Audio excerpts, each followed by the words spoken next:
You're going to get now on your good family. Praise the Lord. Hallelujah. Why not the young children, the men of the couple, and then on our quiet, and I am one I am here with the right way. Our food for thought is well fed, to live well. To be well fed, time and by the day, health-wise, social-wise, everything. Also, I'm going for 90 children. Really, children.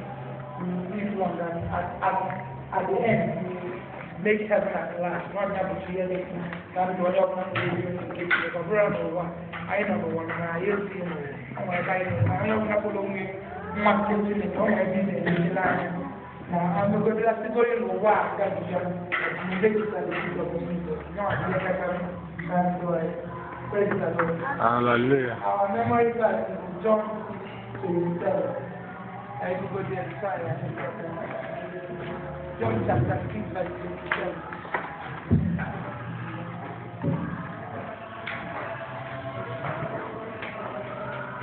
Do not learn for the food, which perishes, but for the food which endures from everlasting life, which the Son of Man will give you, because God the Father has said He will care of him.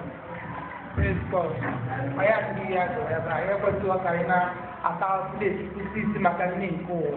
Come and link and one, the Chineke, and can we be the lion? Then I come by a better son dry, when we say God now let you have the ultimate food. So, when I work, I will only the other be a monster in front of the I didn't lie, I wait to see a time. No.